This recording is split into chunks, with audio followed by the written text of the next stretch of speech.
সেই সময় করোনার লাশ হুজুরেরা কাঁধে নিয়ে গোসল করাইয়া জানাজা পড়াইয়া কবরে রাখছে, কোন হুজুর তো মরে নাই।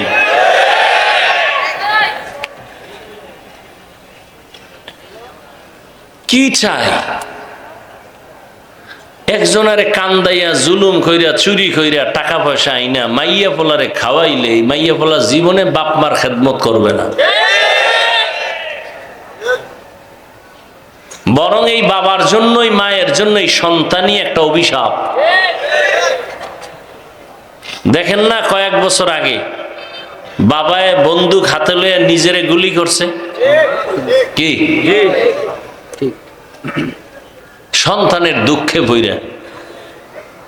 সন্তান আল্লাহ দিছে, 50টা সন্তানের বাপ হওয়া বাহাদুরি না, একটা আদর্শ সন্তানের বাপ হওয়া বাহাদুরি। 10টা সন্তান বানায় যদি সব গাঞ্জাখোর বানায় রাখেন তো লাভ কি? কয়জনার ছেলে মেয়ে পর্দা করে, নামাজ পড়ে, মানুষের সাথে ভালো ব্যবহার করে, মা বাবার দোয়া নিয়ে চলে, শিক্ষকের সাথে ভালো আচরণ করে? কয়জন মা বাবা বলতে পারবে? দুনিয়ার পিছনে ঘুরতে ঘুরতে ঘুরতে ঘুরতে না দুনিয়া পাইলো না আখেরাত পাইলো। এ যারা দুনিয়া দুনিয়া করে এরা দুইটা জিনিস চায়, এক চায় সম্মান আর এক শান্তি। আমি তো আল্লাহর কসম করে বলি দুনিয়াদারেরা একটাও হয় না, ওগো কপালে সম্মানও নাই শান্তিও নেই। সম্মান আছে, জুতার মালা পইরা দৌড়, কি কারণ? কি টাকা দিয়া সম্মান কিনলে প্রথমে ফুলের মালা, এরপরে জুতার মালা। আর আল্লাহ সম্মান দিলে দুনিয়ায়ও বাদশাহ আখেরাতেও বাদশাহ। কোন সম্মান ভালো? আল্লাহর দেওয়া। টাকা দিয়ে সম্মান কিনলে বিপদ। আমার ভক্তবৃন্দ অনেক, কি ভক্ত টাকার, যারা টাকা দিয়েও লোক। মুরব্বিয়ানে এজাম, কলিজার টুকরা, আমার সমবয়সী যুবক বন্ধুগণ, স্নেহের ছোট ভাই, পর্দার আড়ালে মা বোনেরা, আল্লাহ পাকের দরবারে শুকর যে আল্লাহ আমাদেরকে সুস্থ রেখেছেন এবং পবিত্র মজলিস উলামায়ে কেরামের মজলিসে আসা বসার তৌফিক দান করেছেন। নিয়ামতের শুকর আদায় করি আলহামদুলিল্লাহ। দরুদ ও সালাম সৈয়দুল মুরসালিন রহমাতুল লিল আলামিন শফিউল মুজনিবিন খাতামুন নবিয়্যিন সৈয়দুস সাকালাইন ইমামুল মুরসালিন শফিয়ে আজম রসুল আকরাম রহমত আলম নবীল আরব আল আজম হাবিব কিবরিয়া আশরফুল আম্বিয়া সৈয়দুল আম্বিয়া হজরত মুহাম্মদুর রাসূলুল্লাহ সাল্লাল্লাহু আলাইহি ওয়া আলিহি ওয়াসাল্লামের উপর সর্বোপরি শুকর যাদের অক্লান্ত পরিশ্রমের মাধ্যমে আজ সুন্দর আয়োজন, সময় পরামর্শ অর্থ দিয়ে যারা সহযোগিতা করেছেন প্রত্যেককে আল্লাহ পাক কবুল করেন। উলামায়ে কেরাম আলোচনা রেখেছেন, আপনারাও ধৈর্যের সাথে আলোচনা শুনছেন। উলামায়ে কেরামের কথাগুলো সহি তরিকায় আমল করার তৌফিক দান করেন। উলামায়ে কেরামের ইজ্জতকে আল্লাহ বেশি বেশি বাড়ায় দেন। উলামায়ে কেরামের বিরুদ্ধে যারা ষড়যন্ত্র করে আল্লাহ এদের হেদায়েত দান করেন। আমি আপনাদের সামনে সংক্ষেপ 2-4টি কথা বলবো, দীর্ঘ সময় নয়। সেই সুবাদে কোরআনে হাকিমের এক আয়াতে কারিমা তিলাওয়াত করেছি, নবীজির হাদিস থেকে এক টুকরো হাদিস পড়েছি। ইখলাস ও রুহানিয়াতের সমন্বয়ে সহি নিয়তে সহি তরিকায় সহি কিছু কথা বলার মতো শুনবার মতো আমাকে আপনাদের সকলকে আল্লাহ পাক তৌফিক দান করেন। আমিন। ইয়া আইয়ুহাল্লাযীনা আমানুত্তাকুল্লাহ, আল্লাহ বলেন হে মুমিন তোমরা তাকওয়া অর্জন করো তথা আমাকে ভয় করো।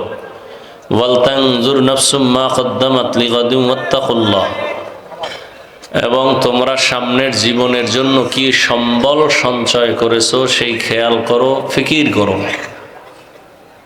ভালো করে গভীরভাবে নজর করো। ওয়াত্তাকুল্লাহ, আল্লাহ বলেন আমাকে ভয় করো। ইন্নাল্লাহা খাবীরুম বিমা তা'মালুন, আল্লাহ পাক বলেন আমি তোমার সব কর্মের খবর অগ্রিম জানি। নবীজি বলেন আদ-দুনিয়া সিজনুল মুমিন ওয়া জান্নাতুল কাফির, দুনিয়াটা মুমিনদের জন্য জেলখানা, বেঈমানদের জন্য কি বালাখানা, শান্তির জায়গা।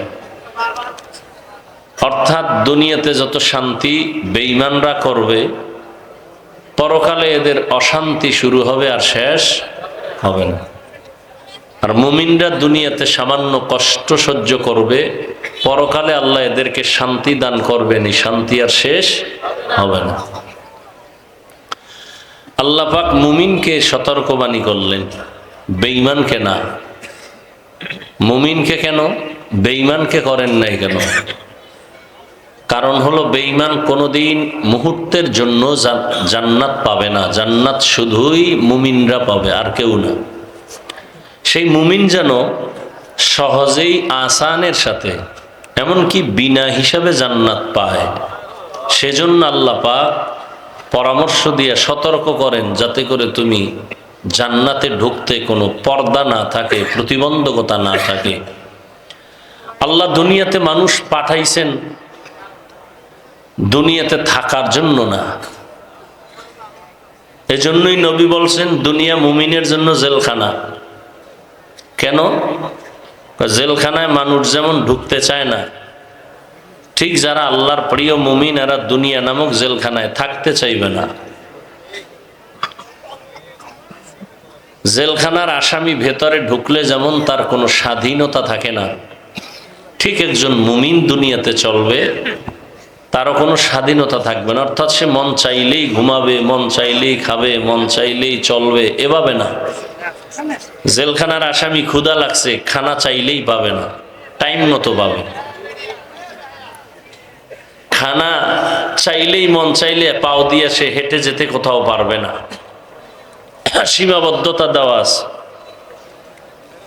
ঠিক একজন মুমিন পেটে ক্ষুধা আছে, চাইলেই সে খানা আছে, দেখলেই খেতে পারবে না, আগে চিন্তা করবে খানাটা আমার জন্য হালাল না হারাম। পা আছে বলেই সে হাঁটবে, চলবে, যেখানে মনে চায় সেখানে যাবে, হবে না। কেন? তার চিন্তা করতে হবে আমি কোন দিকে হাঁটলে আমার আল্লাহ খুশি হবেন না বেজার হবেন, এই চিন্তাটা অন্তরে নেবেন। তাহলে দুনিয়া মুমিন স্বাধীনভাবে চলার কোনো সুযোগ নেই।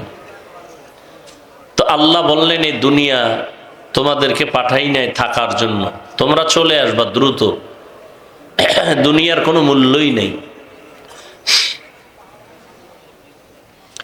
হাদিসে নবী বলেন আর দুনিয়া মাজরাতুল আখেরা, দুনিয়া আখেরাতের ফসল কামাইয়ের জন্য।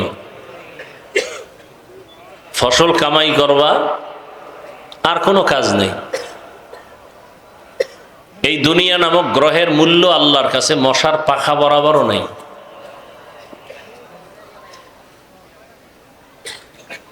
এজন্য নবীজি বলেন মুমিনের ঈমান চলে যাওয়ার যদি বেশি ভয় না হতো, তাহলে বেঈমানকে আল্লাহ এই পরিমাণ সম্পদ দিতেন যে ওরা সিঁড়ি বানাইতো দোতলায় উঠার, স্বর্ণ দিয়া। এত সম্পদ আল্লাহ ওদেরকে দিতেন, কারণ ওরা যা পাবে দুনিয়া, আখেরাতে কিচ্ছু নেই। আর আখেরাত হবেই, কোনো সন্দেহ নেই। তো দুনিয়া নামক এই গ্রহের দাম নাই, সেই দুনিয়া আল্লাহ পাঠাইলেন কেন? একমাত্র আমলের পরীক্ষার জন্য। আমলের পরীক্ষা দাও, ফলাফল আখিরাতে পাওয়া যাবে।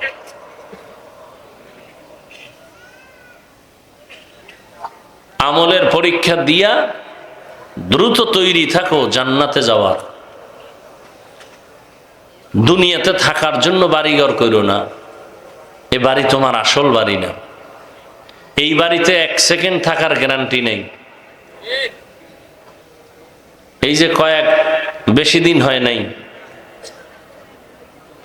বিদেশ থেকে একটা যুবক ছেলে আসছে, একটা মেয়ে, তার তুফান আসছে রাতের বেলা, বিল্ডিং করছে ডুপ্লেক্স 2 তলা, শুক্রবার উঠবে, হুজুরদের দোয়া টোয়া দাওয়াত দিছে। 2 দিন আগেই পার্শ্বে একটা টিনের ঘরে স্ত্রী, যুবক তার বাচ্চা নিয়ে শুয়ে আছে ঘুমে, একটা গাছ পড়লো তুফানে, তাদের পুরা বুকের উপরে 3 জন জায়গায় শেষ। 2 দিন পরেই নতুন বিল্ডিং উঠবে। বিদেশে বয়ে যা কামাইছিল তা দিয়েই বিল্ডিংটা করেছিল, উঠতে পারলো না। কিসের এই বাহাদুরি? হ্যাঁ, বাড়ির বড়াই, টাকার বড়াই, কত মাস্তানি ভিতরে নিয়া, এগুলোর কি মূল্য আছে? আজকে আপনি হাসেন, কালকে কাঁদবেন, কালকে হাসবেন, পরের দিন কাঁদবেন। হ্যাঁ, আপনাকে দেখে একজনে হাসছে, এখন সে কাঁদে। আপনি আবার হাসতেছেন, আপনিও কয়েকদিন পর কাঁদবেন। এই তো দুনিয়া। এসে আমরাই ভালো আছি, আল্লাহর শুকর। কি টাকা নাই, পয়সা নাই, বাড়ি নাই, গাড়ি নাই, কোনো টেনশনও নাই। কে ক্ষমতায় আসবে না আসবে নিয়ে কোনো চিন্তাও নাই। সবাই হুজুরদের সালাম দিয়েই চলতে হবে। যারা বেয়াদবি করবে এদের পতনটা মরার আগেই হয়ে যাবে। তাহলে অনেক শান্তিতে আছি না আমরা? গরিবেরা আরো শান্তিতে আছে। এই সম্মান, এই শান্তি কে দিছেন? আল্লাহ। কই আমরা তো দুনিয়া দুনিয়া করি না। আল্লাহ আল্লাহ কইরা মানুষকে পাও ধরিয়া ধরিয়া বুঝাইতেছি, এজন্য কি আমরা না খাইয়া রইছি? মহামারী করোনায় সব বন্ধ, দোকান, ফ্যাক্টরি, চাকরি, ব্যবসা বাণিজ্য সব। আমাকে হুজুর গো কোনো মাদ্রাসা বন্ধ হয় নাই, আল্লাহর শুকর। হইছে? করোনায় ট্রিপল মাস্ক লাগায় বয়ে রয়েছে সব মাস্তানেরা, মরবে না। আর সেই সময় করোনার লাশ হুজুরেরা কাঁধে নিয়ে গোসল করাইয়া জানাজা পড়াইয়া কবরে রাখছে, কোনো হুজুর তো মরে নাই।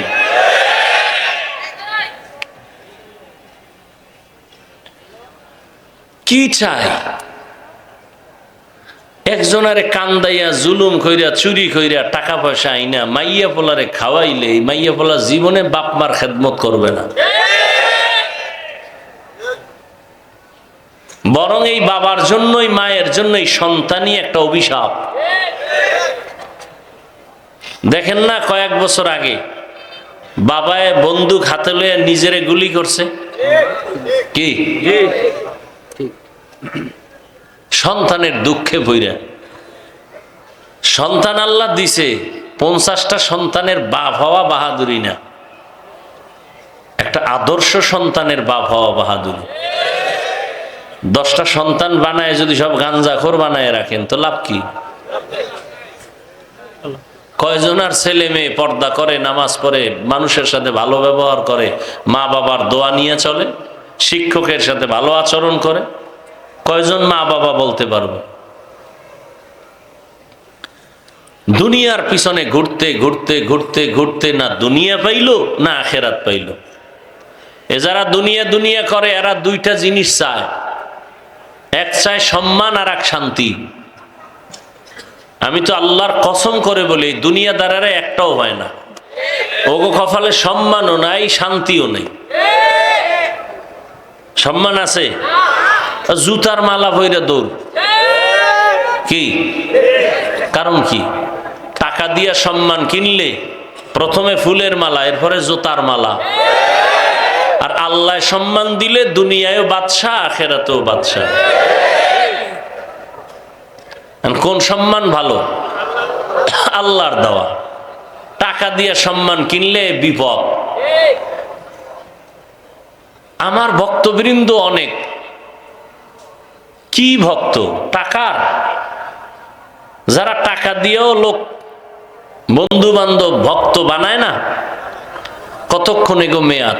টাকা দিবে যতক্ষণ ততক্ষণ, টাকা দিবে না এরাই তার দুশ্মন। আলাদা দুশ্মন ভাড়া করা লাগবে।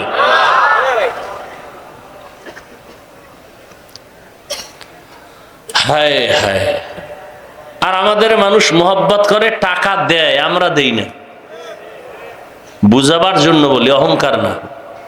ওলামায়ে কেরামদের মানুষ হাদিয়া দেয়, মোহাব্বত করে, না নিলে কষ্ট পায়। এই দেখে আর এক দলের ঘুম নাই। হ্যাঁ গো, দেয় না কা। হেরা এই টাকা পেয়ে গাঞ্জা খাইব, মদের বোতল লয়ে দৌড়াইবার বউরে মা কইব। কি যত বড় ভিআইপি তত বড় মদখোর। দুনিয়ার লাইনে যে যত বড় ভিআইপি সে তত বড় সুদখোর। দুনিয়ার লাইনে যে যত বড় ভিআইপি সে তত বড় দুর্নীতিবাজ। এটা হলো ভিআইপির কোয়ালিটি। সাহেব একটু মদ না টানলে কি আর আপনার ওয়েট থাকে? তো অভ্যাস নাই, যখন কথা দে একটু দেখি, টান দিয়ে দেখে যে জমিনের মধ্যে নাই, কই আছে খবরও নেই। ও এখন নিজে কি মানুষ না অলুমান খবর নাই, ওর লঙ্গিও ঠিক থাকে না। নাকি আপনাদের দেশে কেউ মদ খাইয়ে জিকির টিকির করছে? হ্যাঁ, ওই একজনের পান খাওয়ার অভ্যাস নাই, নতুন পান খাইতে দিছে কাঁচা সুপারি দিয়া। কাঁচা সুপারির পান খাইয়া মাথায় চক্কর দিছে। চক্কর দেওয়া মাত্র বিশ্ব রোডের দিকে তাকায় কয়টার বাঁকা কর লোকেরে।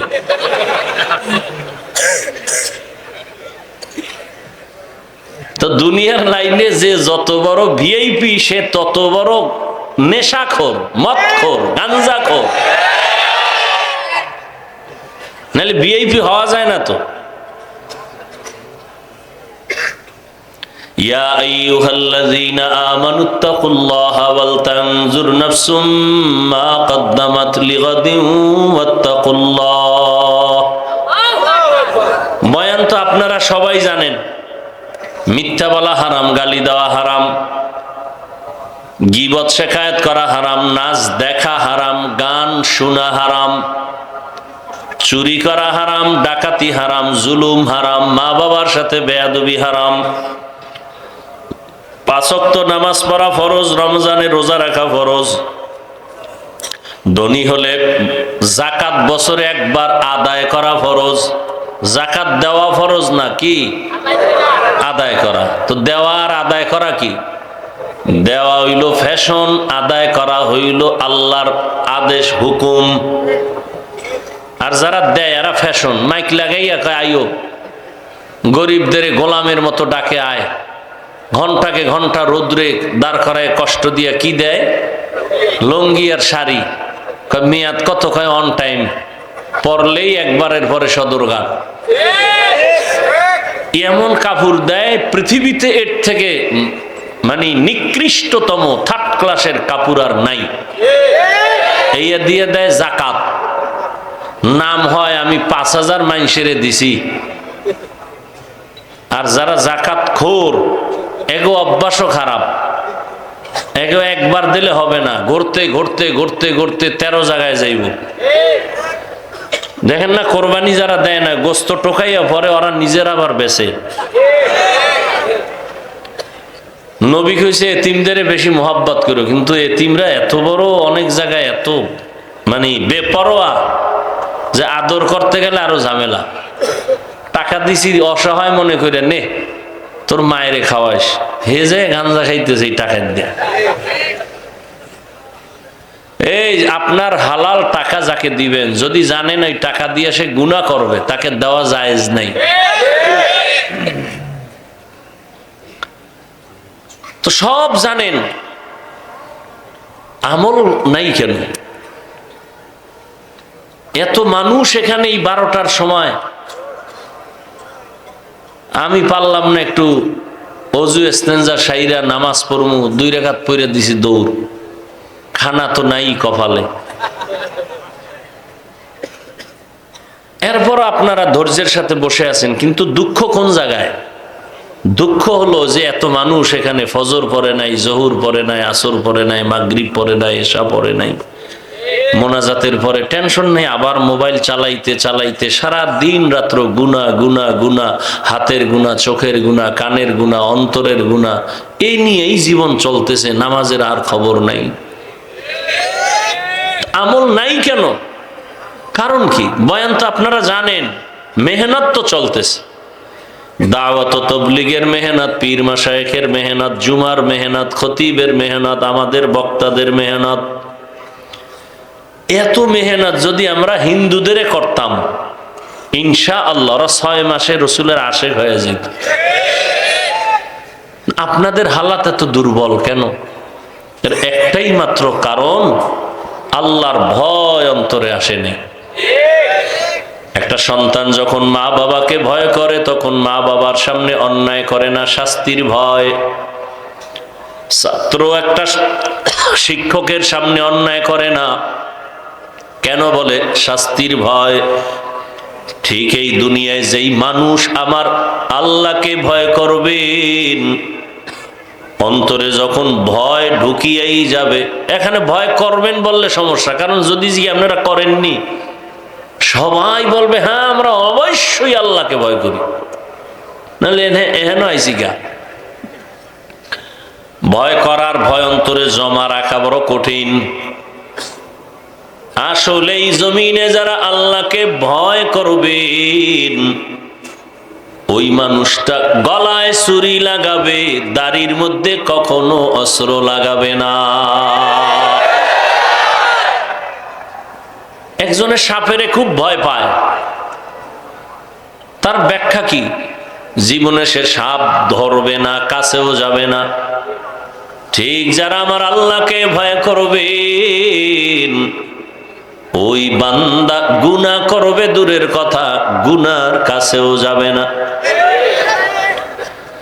আফসোস, কয়দিন এই দুনিয়ার হায়াত,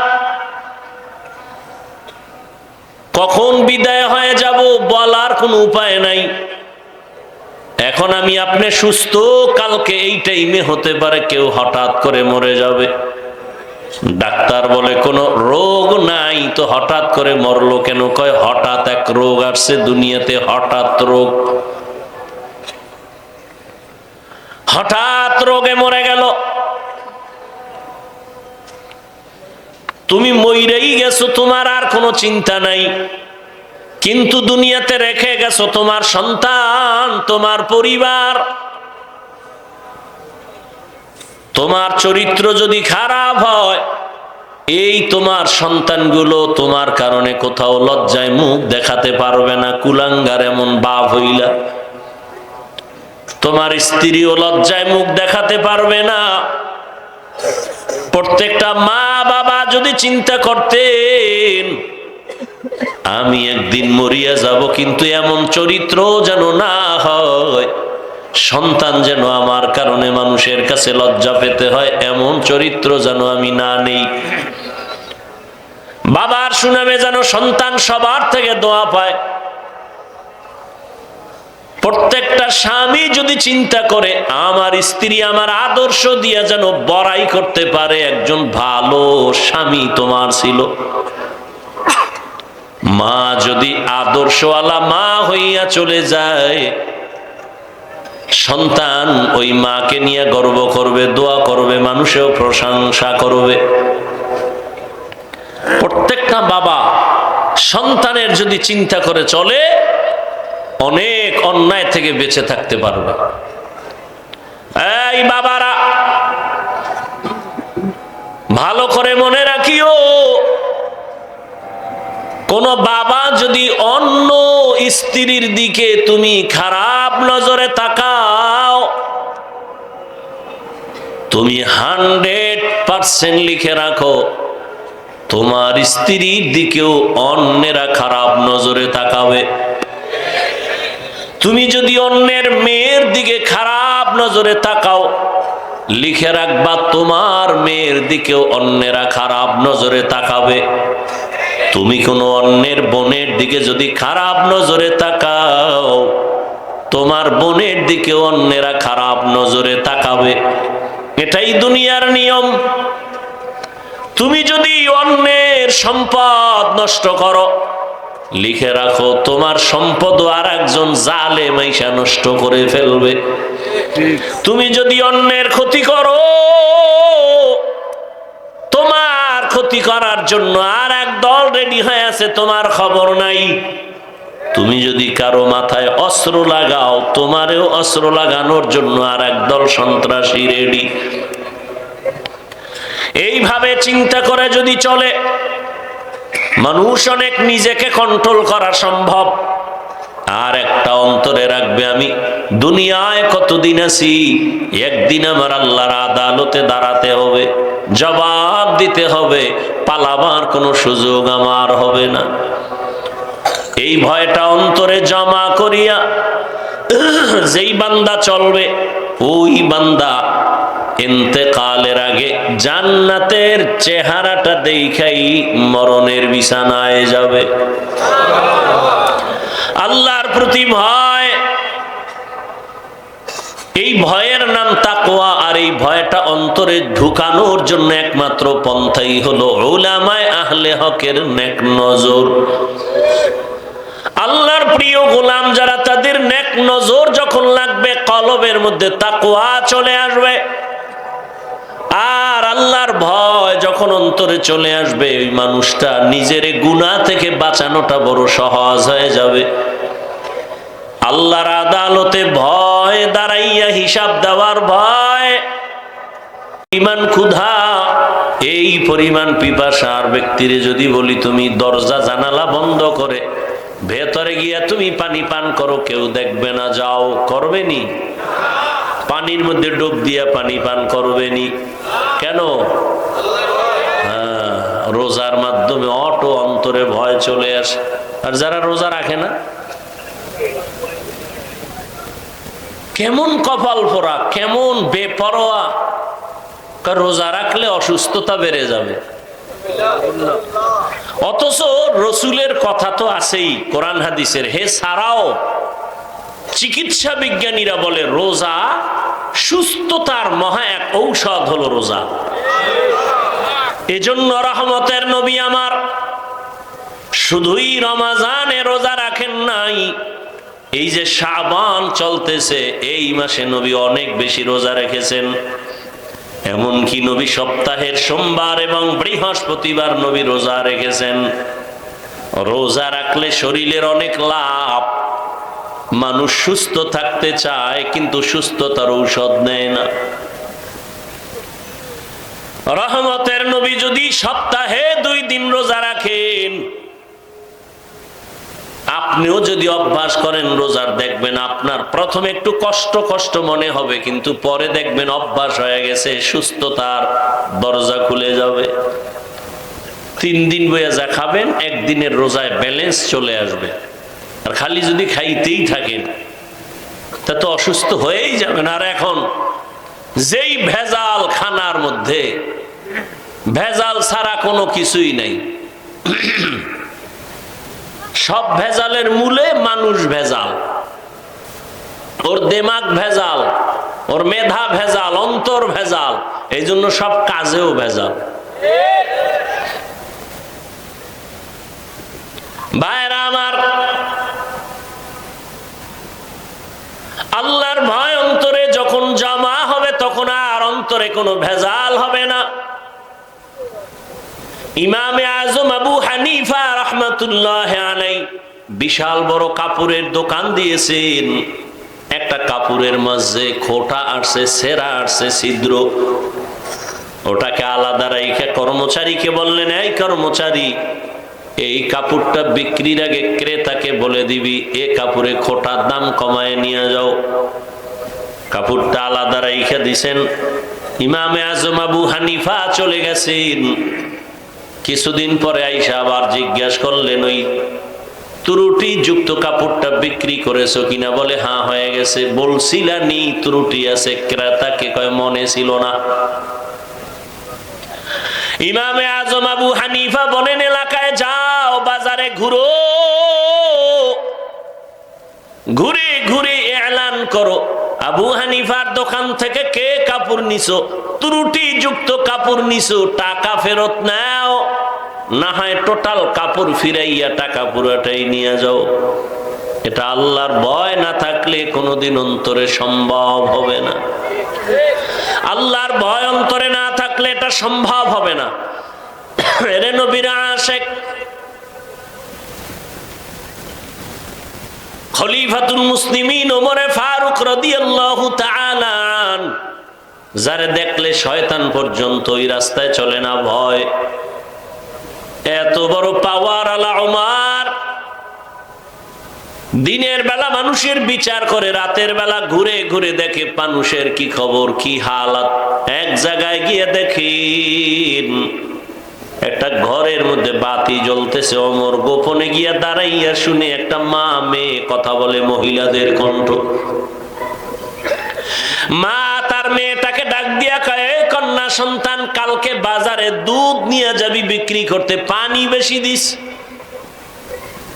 মেয়েটা ডাক দিয়া কয়, মা আর বলবা না, ওমর যদি খবর পায় তরবারি দিয়া কল্লা ফেলে দিবে। মা কয়, ওমর দেখবে না তুমি দুধে পানি মিশাইও। ওমর কই কই? মেয়েটা ডাক দিয়া কয়, মা ওমর যদিও দেখবেন না, তবে ওমরের আল্লাহ তো দেখবেন। মেয়েটার এতটুকু কথা শুনে ওমর চলে গেলেন, পরিচয় না দিয়া গোপনেই চলে গেলেন। পরের দিন আদালতে বসে লোক দিয়া ডাকাইলেন, ওই ঘরের মা আর মেয়েকে আমার আদালতে দাওয়াত দাও। মেয়ে আর মেয়েটাকে, মাকে আইনা। সবাই ভয় পেয়ে গেছে। ওমর বলে, কোনো ভয় নাই, সুসংবাদ দেওয়ার জন্য আসছি। আরে আম্মা জান, আপনার মেয়েটা এত দামি কেন হলো? হাজারে এমন একটা কন্যা পাওয়া কঠিন,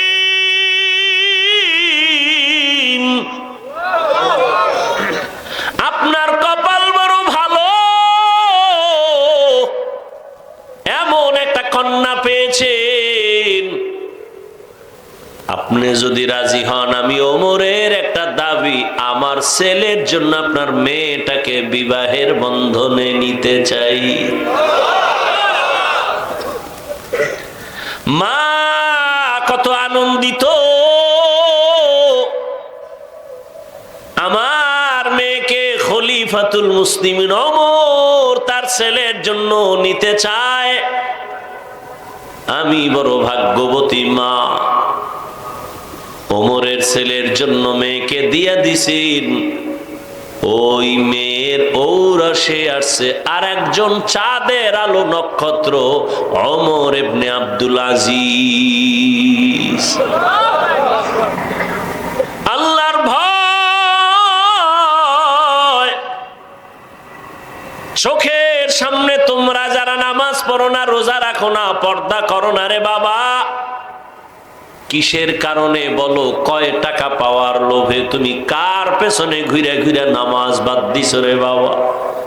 জাননি কে সে, যার পেছনে ঘুরিয়া তুমি নামাজ ছাড়ছো কিছু টাকা পাওয়ার আশায়? সে তোমার জীবনের বড় দুশ্মন।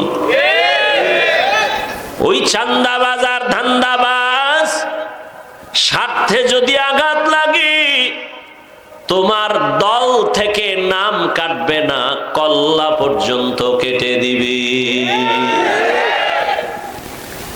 আমি কি বানায় বলতেছি? সোনার বাংলায় নমুনা নাই? জিন্দেগি মে বন্দেগি তু করনা হে, জিন্দেগি মে বন্দেগি তু করনা হে, জিন্দেগি বে বন্দেগি শर्मिंदा है, जिंदगी बे बंदगी शर्मिंदा है। दुनिया में हो दुनिया का तलबगार न हो, बाजार से गुजर हो खरीदार न हो, ये दुनिया एक मिसल कागज फूल है, ये दुनिया एक मिसल कागज जिंदगी में बंदगी तू करना है, जिंदगी बे बंदगी शर्मिंदा है, जिंदगी बे बंदगी शर्मिंदा है। এরে আমার কলিজার যুবক বাবারা, দেখতে দেখতে তোমার হায়াত তো 30-এর কোঠা পারিয়া সামনে চলছে, কয়দিন আর বাঁচবারে বাবা। ইদানিং কালে যত মরণের খবর দেখি, বেশি বেশি যুবকরা মরে, অসুস্থরা কম মরে, সুস্থরাই বেশি মরে। করোনার ভেতরে যুবকের লাশ, ছাত্র জনতার আন্দোলনে যুবকের লাশ, ডেঙ্গুর মহামারী যুবকের লাশ, গাড়ির চাকার নিচে যুবকের লাশ, ঘুমের বিছানায় যুবকের লাশ। কয়দিন আর বাঁচবারে যুবক বাবা, মরিয়া তো যাবা, তবে আদর্শের যুবক হইয়া সম্মান নিয়া মরো। তুমি মরিয়া গেলে মা বাবায় যদি বলে অনেক খুশি, এই কপাল নিয়ে কেন জন্ম নিয়েছ? অভিশপ্ত কপাল কেন তোমার? তুমি স্কুলে পড়ো, তুমি কলেজে পড়ো, তুমি চাকরি করো, তুমি ব্যবসা করো, ধন্যবাদ। তোমাকে আমি বলি নাই টুপি পরো, দাড়ি বড় করো, মাদ্রাসায় পড়ো, তাবলিগে যাও, পীরের কাছে যাও, একবারও বলি নাই রে বাবা। তুমি স্কুলে পড়ো, ধন্যবাদ। ডাক্তার হও, ইঞ্জিনিয়ার হও, প্রফেসর হও, ব্যবসায়ী হও, চাকরিজীবী হও, তবে দাবি একটা, বেয়াদব হইও না রে বাবা। তোমার আচরণে কোনোদিন যেন মা বাবা কষ্ট না পায়। ও যুবক,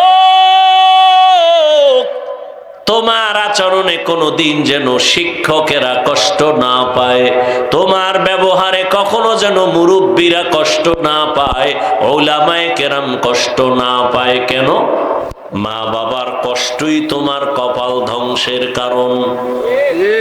যদি কষ্ট পায় বলে আহ, এই আহ নিঃশ্বাসটা একটা আগুন, এই আগুনটা তোর কপালে যদি লেগে যায়, মরার আগে পঙ্গু হয়ে যাবি রে বাবা।